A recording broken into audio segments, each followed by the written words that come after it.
Oke, assalamualaikum warahmatullahi wabarakatuh. Selamat pagi, selamat siang, dan selamat malam. Oke, di film kali ini kita akan membahas tentang No More Bets. No More Bets adalah film trailer kriminal Tiongkok pada tahun 2023 yang mengisahkan tentang bahaya penipuan dan kecanduan judi online. Film ini disutradarai oleh Shen Au. Film ini menggambarkan fenomena penipuan cyber yang mengorbankan banyak orang Tiongkok dan wilayah Asia lainnya menggunakan cara manipulasi psikologi dan teknologi untuk menjebak korban ke dalam jerat penipuan dan perjudian online yang tak bisa dimenangkan. Samalah kayak judul-judul yang teman kalian lakukan itu. Film ini juga menggambarkan sisi gelap dunia judi online dan penipuan yang terorganisir, mengangkat tema perbudakan modern dan bagaimana kecanduan judi bisa menghancurkan kehidupan. Film ini membawa pesan penting tentang bahaya penipuan digital dan kecanduan judi yang tersembunyi di balik janji-janji kemenangan cepat dan keuntungan besar. Ya, jangan tertipulah dengan gacor-gacor. Oke, tanpa berbasa-basi lagi, langsung saja ke ceritanya. Film diawali dengan memperlihatkan judi atau bet pada tahun 1955 di Amerika yang bernama Your Question, atau dalam bahasa Indonesia pertanyaanmu. Para penonton bisa bertaruh. Pada saat itu, keterbatasan negara bisa membuat celah waktu yang bisa dimanfaatkan para ahli matematika untuk meraup keuntungan. 当时的技术有限，无法完成全国的同步直播，让投注的利润最大化。往8万多个账户里凯利这些数学大师。 Di awal film, kita diperlihatkan dengan seorang yang jenius bernama Pan Seng. Ia bergelar sebagai Master Teknik Komputer, seorang ahli di bidang keamanan internet dan informasi. Dalam promosi jabatan di perusahaannya, dia optimis untuk kenaikan jabatannya. Tapi nasib berkata lain. Ia kalah dengan temannya yang anak direktur. Dia memilih berhenti dari pekerjaannya dan memutuskan untuk bekerja di luar negeri, yaitu di sebuah perusahaan game online. Di atas pesawat, dia bertemu dengan Anju Chai, atau sebut saja dia Chai. Dia adalah tangan kanan dari perusahaan tersebut, atau dia itu kayak calo, itulah bisa disebut. Nah, dengan keahlian yang Pan miliki, ini bisa ahli banget sih, coba. Dia itu bisa tahu siapa, nama, alamat, bahkan bisa meretas kalau dia mau pesawat tersebut. Setelah mendarat di Vanai, sebuah kota di Kamboja, mereka harus menunggu penerbangan selanjutnya selama 10 jam, dan mereka pun berencana untuk bersenang-senang di pasar kebo. Sesampainya di gang, Pan berniat untuk memberitahu kabar kepada orang tuanya. Tapi tiba-tiba Pan dan teman-temannya dipukuli oleh orang tak dikenal dan mereka dibawa ke sebuah tempat. Singkat cerita, beberapa saat kemudian mereka sampai di sebuah tempat bekas pabrik dan bertemu dengan bos mereka yang bernama Lu. Lu ini sok baik lur. Dia itu pura-pura minta maaf karena tangan kanan dan anak buahnya sudah memukuli Pan Seng dan teman-temannya. Oh, dan ternyata Chai ini adalah anak buah Lu. Setelah itu, Lu mengajak mereka untuk berkeliling dan mengenal tempat kerja mereka, yang ternyata tempat itu adalah sarang judi online. Wadaw, atau yang kita sering sebut sebagai situs gacor. Para pekerja di sini adalah orang-orang yang bertugas menghubungi orang-orang untuk mempromosikan situs gacor, dan sebagian lagi memberikan penawaran pinjaman online yang kalian sebut biasa dengan pinjol. Lu yang mengatakan kalau mereka dilarang menggunakan ponsel online dan komputer online saat di tempat kerja. Para pekerja di sini hanya dibayar 8.000 yen, sedangkan orang atasan dibayar 35.000 yen. Setelah itu, Lu membuka ruangan khusus yang hanya bisa diakses dengan kartu khusus. Di dalam ruangan tersebut ternyata berisi host yang cantik dan seksoi, atau pemandu permainan judi poker, bakarat, blackjack, roulette, atau permainan judi lain-lainnya. 各位为我工作，谢谢配合啊！我配合你把个船长给我走先，你们想不到的，没有我们做不了。Di sore harinya, setelah selesai bekerja, para pekerja diantar dengan bis ke asrama, dan ternyata bukan asrama yang layak yang mereka dapatkan, tetapi sebuah tempat yang lebih macam disebut dengan gudang. Ih, parah banget. Tak lama kemudian, Chai datang menghampiri Pen, yang dimana Chai meminta Pen untuk mengabari orang tuanya kalau Pan Seng sedang baik-baik saja. Keesokan harinya, di saat mulai bekerja, Pan Seng dihampiri orang kepercayaan Lu yang kita sebut saja Burhan. Burhan menyuruh Pen untuk mengurai data web. Melihat Pen yang acuh terhadap Burhan membuatnya marah dan menghajar sampai hampir merobek kuping Pen. Untungnya Lu datang dan menyuruh Burhan untuk bersikap baik dan sopan kepada Pen agar Pen mau menuruti perintahnya. Mau tak mau, Pen yang ketakutan pun menuruti permintaan Lu. Di sini kita bisa lihat para pekerja lain membuat sebuah iklan judi online yang dapat diakses semua web, dan mereka akan mendapatkan bayaran dari promosi judul tersebut.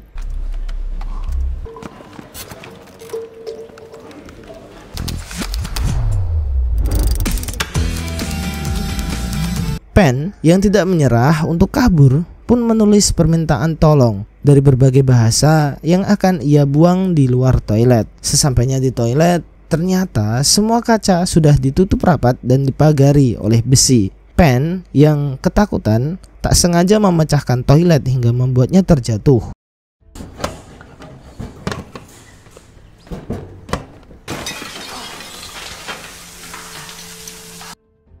Flashback di beberapa bulan sebelumnya, Shin memperlihatkan dengan model cantik bernama Anna yang baru saja dipecat dari pekerjaannya karena ia kedapatan menjadi model dari iklan judi online. Berikutnya, teman Anna mengajaknya untuk bertemu dengan temannya yang bernama Pan An. Pan An menawari pekerjaan Anna sebagai bandar judi. Ia juga menawari Anna gaji yang sangat fantastis sehingga Anna tertarik dan mau bekerja. Setelahnya, Anna dan para bandar lainnya diantar ke sebuah tempat menggunakan bus Sinar Jaya, layaknya penumpang gelap.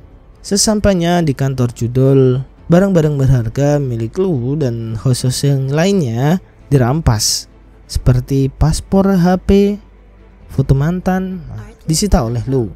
Lu mengatakan bahwa kalau mereka ingin pulang, mereka harus mendapatkan target, yaitu 5 juta yen dari para korban. Dari Lu mengatakan bahwa ternyata judi yang dimainkan seperti bakarat, blackjack, dan yang lainnya bukanlah live streaming, tetapi tayangan ulang yang bisa mengatur permainan ketagihan, dan bandar bisa mengatur kemenangan ataupun kekalahan yang bandar inginkan.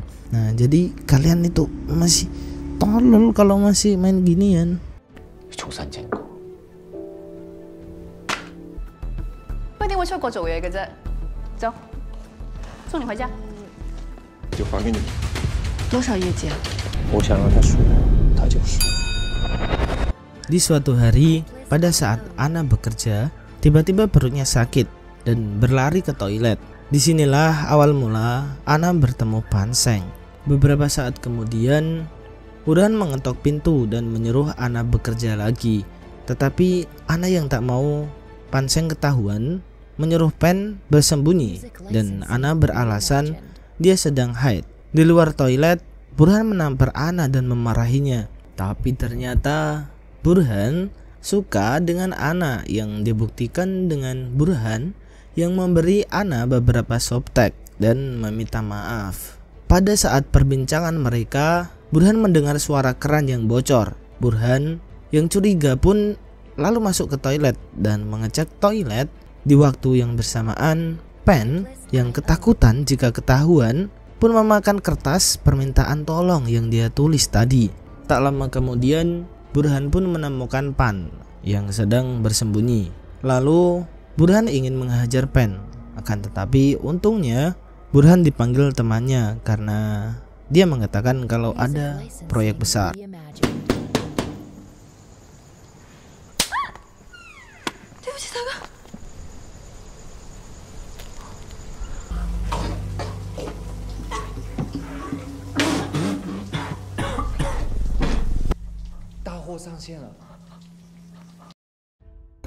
Pemuda tersebut bernama Tian. Dia mendapatkan promosi Max Win dari situs web judul. Tian tergiur dengan penawaran Max Win yang diberikan oleh situs tersebut, sehingga dia memainkan bakarat dan tanpa sengaja Ana lah yang menjadi host dari game tersebut. Tian bermain bakarat sampai pagi dan mendapatkan banyak kemenangan. Setelah menang, Tian menceritakan ke teman-temannya cara menang melawan bandar, yaitu menaikkan taruhan. Ya, semacam bola setan yang teman kalian kasih lah. Tian yang ketagihan pun bermain dengan niat baik. Bila ia menang, ia akan membelikan hadiah kepada pacarnya. Tapi kemudian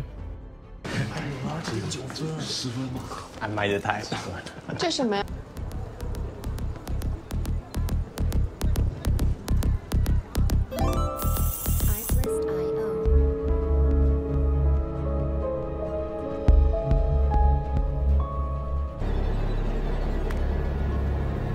setelah kalah, Lu menyuruh menghubungi Tian lewat pesan suara Ana yang menyuruhnya mencoba bermain roulette. Karena kalah banyak uang, Tian meminjam uang ke rentenir atau bank pelecit untuk membelikan kado ke pacarnya yang bernama Song Yu. Di tengah percakapan mereka, Tian mendapatkan chat dari Ana yang menyuruhnya untuk bersiap untuk bertaruh di permain roulette warna merah nomor 25. Tetapi karena baterai Tian yang habis, dia pun mencari pinjaman powerbank di seluruh ruangan perpustakaan. Hingga sebelum permainan dimulai, Tian sudah memasang taruhan dan memenangkan permainan.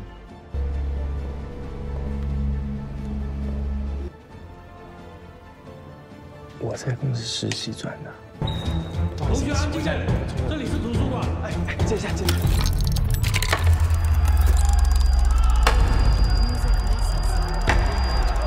Di suatu hari, saat Tian bekerja sembari menonton basket, Ana mengajak Tian untuk bertaruh judi bola atau parlay bola, di mana Tian harus menebak siapa yang menang, siapa yang mencetak gol, atau menit berapa akan terjadi gol. Ya, pasti banyak dari kalian yang sudah paham lah. Tanpa berpikir panjang, Tian pun segera mendepo untuk memulai permainannya. Tanpa diduga, Tian mengalami banyak kekalahan dan kerugian. Untuk menutupi kekalahannya, Ana menyuruh Tian untuk mendaftarkan teman-temannya dengan kode referral yang Ana berikan. Selain itu, Tian menjual semua koleksi sepatu mahalnya dengan harga yang murah untuk menutupi kekalahannya. Hutang Tian yang kian menumpuk membuat debt collector mendatangi rumahnya dan mengobrak-ngabrik rumahnya. Dikarenakan tidak punya uang, debt collector membawa Tian untuk mendonorkan darahnya. Beruntung, sebelum Tian tewas kehabisan darah, orang tua Tian datang untuk membayar hutang Tian. Bukannya bertobat, Tian malah menjadi-jadi dengan menggadaikan mobil Mustang yang dia dapatkan dari hadiah ayahnya. Hitungannya dijual murah sih karena BU. Emang udah tolol nih anak.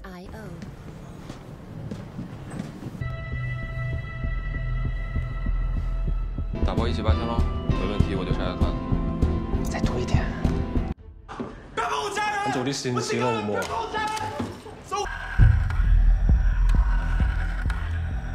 個禮拜二你仲未還錢，我專登加車買咗。 Di waktu yang bersamaan, Ibu Tian baru menyadari bahwa Tian sudah menghabiskan limit BCA prioritas kreditnya, dan ibunya menyuruh Song Yu untuk menjaga Tian. Di malam harinya, Tian meminta tolong kepada Song Yu untuk menyimpan nomor Ana dan memasang taruhan bola kepada Korea Selatan. Tian menyuruh Song Yu untuk memasang Korea Selatan dengan kemenangan 2-0 dengan taruhan 200.000 yen. Tian yang tak mau kalah lagi memasang taruhan kepada lawannya, yaitu Jerman dengan skor 2-0 dengan taruhan 100.000 yen. Pada akhirnya Korea Selatan menang 2-0 dan Tian bersorak gembira. Akan tetapi kebahagiaan tersebut ternyata tak lama. Song Yu yang tak ingin Tian kalah membatalkan taruhannya sebelum permainan selesai dan membuat Tian kecewa.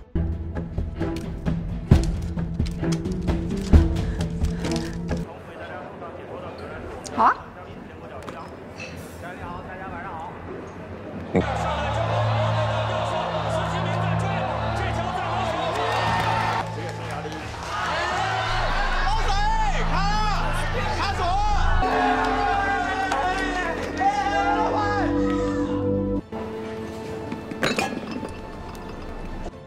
keesokan harinya, Tian menemui neneknya dan bercerita kalau Tian akan menikah. Akan tetapi, sebenarnya Tian berniat mencuri uang dan gelang Kyo neneknya demi menutupi dan mengembalikan uang kekalahan yang Tian punya. Sebelum pulang, neneknya memberikan ATM yang berisi uang yang dimana uang tersebut memang sudah disiapkan neneknya untuk pernikahan Tian nantinya. Di sisi lain, Tian sebenarnya ingin berhenti berjudi, tetapi dia harus mengembalikan uangnya yang sudah dihabiskan oleh bandar. 你睇，叫小魚，小魚我哋攔住白兒洲，為咗用啊！我唔需要啊嘛，我唔需要。哎呀，小魚。 Song Yu yang tak mau Tian terjerumus lebih dalam pun melaporkan semuanya kepada polisi. Mendapatkan laporan tersebut, kepala polisi yang bernama Zhao mengatakan akan melakukan penyelidikan dan menyuruh Song Yu untuk menunggu kabar selanjutnya. 你瞧瞧，这提示都印到鸡蛋上了，可为什么还是有那么？ Kembali ke Tian, setelah mengalami banyak kekalahan, Tian mengurung dirinya di kamar dan tidak mau makan selama 2 hari. Ibunya yang kasihan datang ke kamar Tian sembari membawakan makanan. Akan tetapi, Tian yang sudah menggila pun mengunci ibunya di kamar sembari meminta ponsel miliknya yang ibunya disita dalam berkas. Tak mau melihat anak kesayangannya bunuh diri, ibunya pun terpaksa memberikan kode berangkasnya. Setelah mengambil ponselnya, Tian juga mengambil dan menggadaikan rumahnya senilai 8 juta yuan. Tian,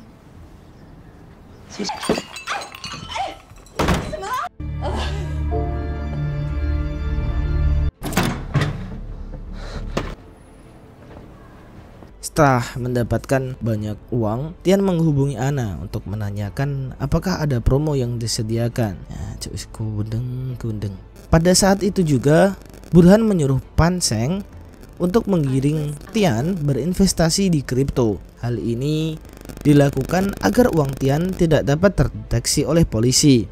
Tanpa diduga, Tian meng-all in uangnya senilai 8 juta yuan atau sekitar 17 miliar rupiah. Sembari Tian memantau uangnya yang terus naik, di sisi lain, para pekerja judol menarik semua uang Tian di berbagai cabang ATM agar uangnya tidak dapat terdeteksi oleh polisi. Setelah semua uang Tian ditarik, Lu menyuruh Ana untuk memblokir nomor Tian dan akhirnya Tian pun rungkat.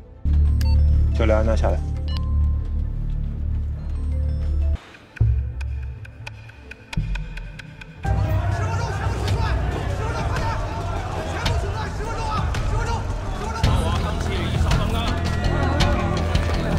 Tak lama kemudian, Song Yu dan kedua orang tua Tian menghampiri Tian di studio miliknya. Mereka membujuk Tian agar memulainya dari nol. Akan tetapi, Tian yang sudah putus asa dan merasa sudah mengecewakan mereka pun memutuskan untuk bunuh diri dengan meloncat dari atas gedung.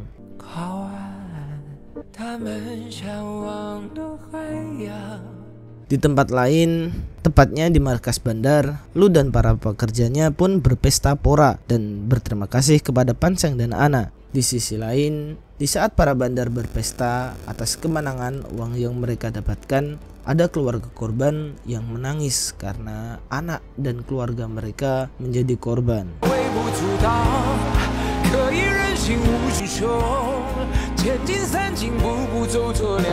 Di kantornya, Lu membujuk Ana untuk tetap tinggal. Walaupun target Ana sudah mencapai targetnya yaitu 5 juta yuan. Mendengar hal tersebut, Ana kecewa dengan perlakuan Lu yang tak sesuai di perjanjian awal. Beberapa waktu kemudian, karena keberhasilannya, Pan Sheng yang naik jabatan pun menjadi orang kepercayaan Lu. Pan Sheng yang masih ingin bebas pun menulis nomor darurat di selembar uang dolar yang masih dia simpan. 为什么我们之前不是说好了吗？ Karena kemenangan tersebut, Lu mengajak Pan Sheng, Anna, dan para host lainnya untuk berjalan-jalan. Pada saat di dalam bus, Pan yang memberikan selembar uang yang sudah ada tulisannya. Anna pun mengerti maksud dari Pan Sheng dan dia berkata akan membelanjakan uang tersebut. Di sana mereka difoto dan dipaksa berpose bahagia untuk dikirim ke semua keluarga mereka. Setelahnya Burhan dan Pan bersama para host lain diajak makan di sebuah restoran. Anna pun berinisiatif untuk membelanjakan uang yang diberikan Pan Sheng. Namun sialnya Anna tak sengaja menabrak seseorang pengunjung dan uangnya pun terjatuh. Dan parahnya pelayan pun memberikan uangnya kembali. Burhan yang mencurigainya ingin mengambil uang tersebut. Kan tetapi untungnya Pan Sheng sigap mengambil uang tersebut.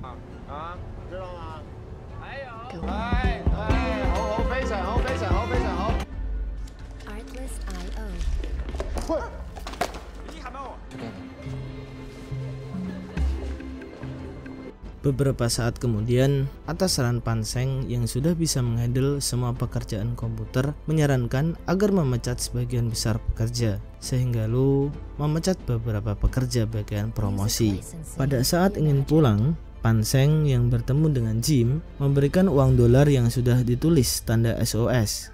Mengerti maksud Pan Sheng, Jim pun membawa uang tersebut. Sialnya, di perjalanan pulang, Burhan kehabisan rokok dan dia pun mencari orang yang membawa uang cash. Setelah membeli rokok, pegawai kasir pun bilang kalau dia tidak menerima uang dolar yang ada coretannya. Dan disitulah Burhan sadar kalau ada yang meminta bantuan. 都回去收拾行李，回去看老婆。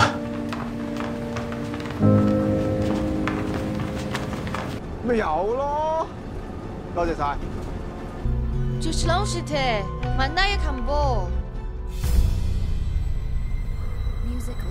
Karena itulah Lu mengumpulkan semua pekerjanya untuk mencari tahu siapa yang telah berani menulis SOS pada kertas tersebut. Lu juga menyiksa Jim sampai babak belur. Melihat kejadian tersebut, Pan Sheng dan Anna yang tidak tega pun memberanikan diri untuk mengakui kesalahannya. Dan karena kesalahan fatal tersebut, Lu pun menyiksa mereka. Anna disiksa dengan mencolokkan bambu ke dalam kukunya satu persatu. Sedangkan Pan Sheng yang disiksa dengan cara dipukuli kakinya hingga patah. Setelah selesai menyiksa mereka, si Lu tanpa belas kasihan pun menembak mati Jim pada saat itu juga. 是我，是我写的。 Music licensing reimagined. 对不起，你贼遗憾。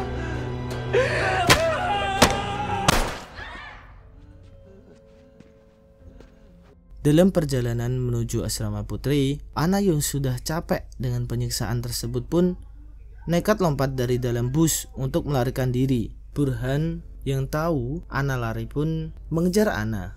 Akan tetapi untungnya Anna bisa kabur dan melaporkan semua kejadian tersebut kepada polisi. Tetapi secara tak diduga polisi tersebut adalah bawahan dari Lu dan polisi tersebut pun melaporkannya kembali kepada Lu. Udah kayak Konoha aja, Cok.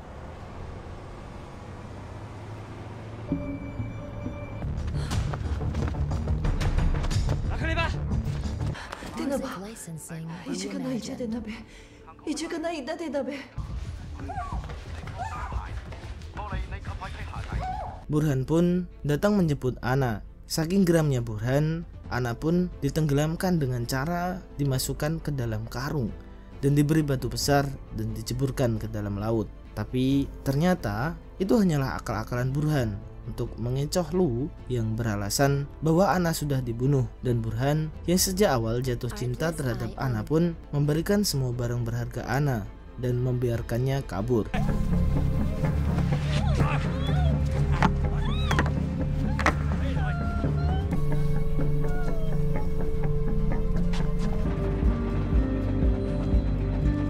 Beberapa waktu berlalu, kepala polisi Zhao pun bertemu dengan Song Yu dan menyuruhnya agar mengajak pacarnya hadir ke acara tersebut mendengar penyuluhan tentang penipuan online. Song Yu pun menjelaskan semua kejadian buruk yang telah menimpa Tian. Mendengar cerita tersebut, Zhao pun mengajak Song Yu untuk berbincang empat mata. Di dalam perjalanan, mereka dikejutkan dengan promosi judi online dengan wajah Ana. Song Yu yang merasa ada kesamaan dengan hal yang menimpa Tian memberitahu kepada Zhao, dan tanpa berpikir panjang, Zhao pun mengarahkan pasukannya menggerebek tempat percetakan tersebut. 每天说1000遍10000遍，别信，别贪。你家的东西丢了，你怀疑是领巨头的，但是 Music licensing reimagined. Satu persatu, para anak buah Lu pun tertangkap. Zhao dan pasukannya mencari informasi tentang keberadaan Pan Sheng. Dan tak lama, Zhao menemukan kode SOS yang ada di dalam percakapan Ana dan Tian sebelumnya. Sesaat setelah Ana sampai di rumah, ia dihampiri oleh para polisi. Ana yang masih ketakutan pun mencoba untuk berlari. Tapi para polisi tersebut dapat mengajak Ana untuk bertemu dengan Zhao. 都别动，空着，空着，走，快走！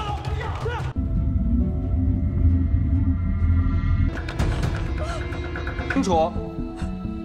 Setelah mendengar kronologi dan penjelasan dari Ana, Zhao pun berunding dengan para pimpinan polisi untuk segera menggerebek markas judul milik Lu. Zhao mempunyai rencana dengan memata-matai kelompok Lu yang sering memesan ayam geprek di tempat makan. Setelah mengajak tempat makan bekerja sama, Zhao mengirim pesan kepada Pan Sheng berupa korek api. Pan Sheng yang paham dengan kode tersebut membakar kok bekas sehingga membuat alarm pemadam menyala, dan para pasukan Zhao yang sudah menyamar menjadi para pemadam pun beraksi. 诈骗犯罪的工作，因为他事关人民的气。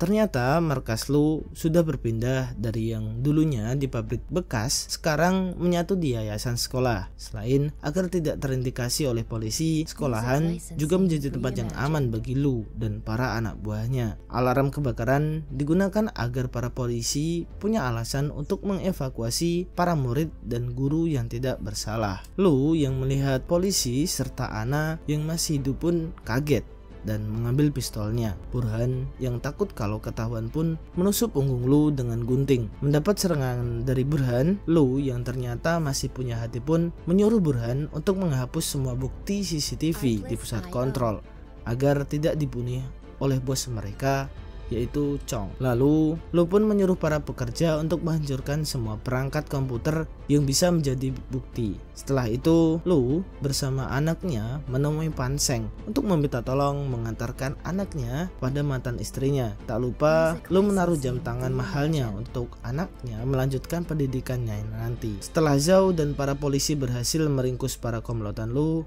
tiba-tiba Pan Sheng datang untuk meminta ponsel Lu, yang mana Pan Sheng melakukan tersebut agar dia bisa memberitahu bukti-bukti kejahatan Lu dan komplotannya. Lu yang terpojok pun melemparkan ponselnya, tapi tiba-tiba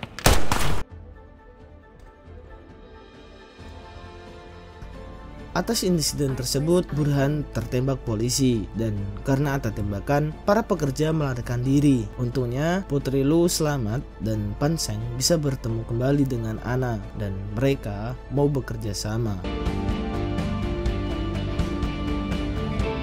Beberapa tahun kemudian, tepatnya pada tahun 2022, Departemen Keamanan Publik telah menangkap 1 juta lebih kasus judul dan penipuan online dan menangkap lebih dari 1,5 juta pelaku dan membekukan lebih dari 216 miliar yuan yang terlibat, dan polisi berhasil mengamankan hak dan harta para masyarakat kelas.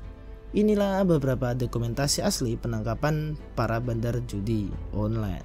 枪吧！我是做服务员的，这是做诈骗的。然后我说，那我不想干了，我走。他说你走不了了，他说你已经被卖了。拿电崩电啊，然后拿那一把手枪抵着头嘛，手机给你，然后你打电话我们家里面，3万块钱一个抽走，直接把我手按住，就一刀下去，跟监狱差。 Relate banget buat kamu yang masih main slot parlay dan lain-lain. Cobalah untuk membayangkan 5 sampai 10 tahun ke depan. Jika tetap berjudi, mungkin kesulitan akan terus datang. Namun, jika kamu berhenti, kamu akan memiliki peluang untuk mencapai masa depan yang lebih stabil, penuh harapan, dan bermanfaat bagi dirimu dan orang lain. Kamu mampu mengubah dirimu, meskipun ini bukan perjalanan yang mudah. Setiap langkah kecil yang kamu ambil hari ini akan mengarah pada kehidupan yang lebih baik.